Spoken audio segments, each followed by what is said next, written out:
चलिए एक कहानी सुनते हैं। तीन दोस्त अमर, अकबर और एंथनी जो निकले थे एक खजाने की तलाश में। वो खजाने के बिल्कुल करीब पहुंच चुके थे, बस एक आखिरी पुल पार करना था। और यहीं कहानी ने एक मजेदार मोड़ ले लिया। पुल के पास पहुंचते ही अकबर ने एक चेतावनी देखी और सीधा बोल दिया, देखो भाई, मेरा वजन तो 80 किलो है, अब तुम दोनों में से ही किसी को जाना पड़ेगा। तो अब सवाल ये था कि खजाना लाएगा कौन। तो आखिर खजाने के रास्ते में ये रुकावट थी क्या? चलिए इसे समझते हैं। पुल पर बड़े बड़े अक्षरों में लिखा था कि ये सिर्फ 60 किलो तक का वजन ही झेल सकता है। बस यही वो लिमिट थी जो उन दोस्तों और उनके खजाने के बीच खड़ी थी। तो प्रॉब्लम अब बिल्कुल क्लियर थी। एक तरफ था अकबर जिसका वजन था 80 किलो और दूसरी तरफ था पुल जिसकी लिमिट थी सिर्फ 60 किलो। मतलब अकबर का तो उस पार जाना इम्पॉसिबल था। तो अमर ने कहा, एंथनी तुम हम सब में सबसे पतले हो, तुम्हें जाना चाहिए।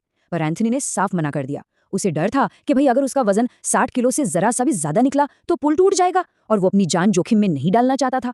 और सबसे बड़ी मुसीबत, उनके पास वजन नापने के लिए कोई मशीन भी तो नहीं थी। अब सब परेशान थे कि क्या किया जाए। तभी अमर को एक कमाल का आइडिया आया। एक ऐसा आइडिया जिसमें फिजिक्स की मदद से उनकी ये प्रॉब्लम सॉल्व हो सकती थी। अमर की नजर पास में पड़े एक सीधे से बांस के डंडे पर गई। और जानते हैं उसने क्या कहा? उसने कहा कि वो इसी बांस को एक तराजू बनाकर एंथनी का वजन पता लगा सकता है।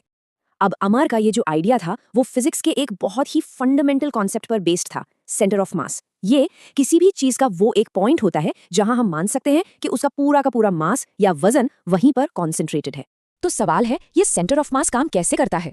अच्छा सोचिए, आप किसी भी चीज को अगर उसकी उंगली पर टिकाकर बैलेंस करना चाहें तो वो जिस पॉइंट पर बैलेंस होती है ना, वही उसका सेंटर ऑफ मास है। अब ये पॉइंट इस बात पर डिपेंड करता है कि वजन कैसे बटा हुआ है। जिस तरफ वजन ज्यादा होगा, ये बैलेंस पॉइंट भी उसी तरफ खिसक जाएगा। तो फिर इन दोस्तों ने इसी सिंपल से प्रिंसिपल का इस्तेमाल करके अपना वो बांस का तराजू बनाया कैसे? देखिए अमर ने क्या किया, उसने बांस को एक पेड़ की डाली से लटकाया, फिर अकबर को एक सिरे पर और एंथनी को दूसरे सिरे पर लटकने के लिए कहा।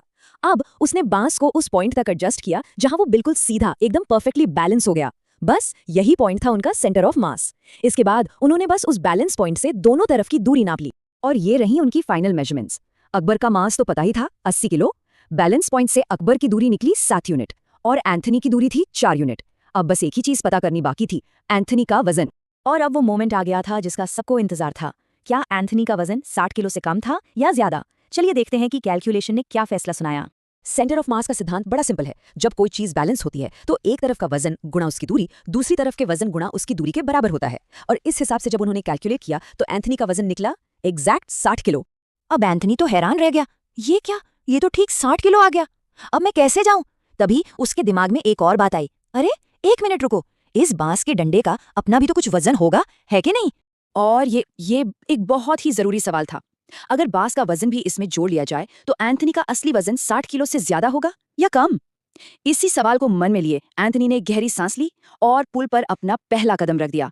चलिए अब इस कहानी से थोड़ा बाहर निकलते हैं और सेंटर ऑफ मास के पीछे की साइंस को जरा और गहराई से समझते हैं, क्योंकि ये सिर्फ एक कहानी का हिस्सा नहीं है, ये फिजिक्स का एक बहुत ही फंडामेंटल प्रिंसिपल है। देखिए दोस्तों ने जो फॉर्मूला इस्तेमाल किया वो एक सीधी लाइन यानी वन डायमेंशन के लिए था। पर मजे की बात यह है कि सेंटर ऑफ मास का कॉन्सेप्ट तीनों डायमेंशंस में काम करता है।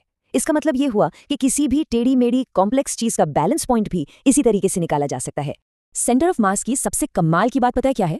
वो ये है कि इसका जो मूवमेंट होता है ना, वो सिर्फ बाहरी फोर्स पर डिपेंड करता है। मतलब मान लीजिए कोई डांसर हवा में उछलकर अपने हाथ पैर घुमा रहा है, उसके हाथ पैर तो अलग अलग दिशा में जाएंगे, पर उसके शरीर का जो सेंटर ऑफ मास है वो बिल्कुल वैसे ही चलेगा जैसे हवा में फेंकी गई एक गेंद चलती है, एकदम प्रिडिक्टेबल। तो अब सवाल उठता है कि ये इतना जरूरी क्यों है? ये इसलिए जरूरी है क्योंकि ये साइंटिस्ट को बहुत ही कॉम्प्लेक्स सिस्टम्स को आसानी से समझने में मदद करता है।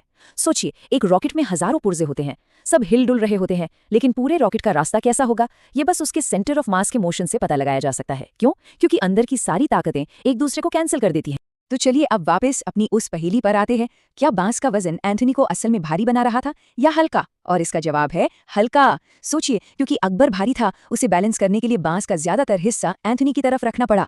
इसका मतलब बांस का ज्यादातर वजन भी अकबर की तरफ ही काम कर रहा था। तो एंथनी का असली वजन 60 किलो से कम था और वो बिल्कुल सेफ था। अब एक सवाल मन में आता है, अगर अकबर और एंथनी का वजन लगभग बराबर होता तब बांस के वजन का क्या असर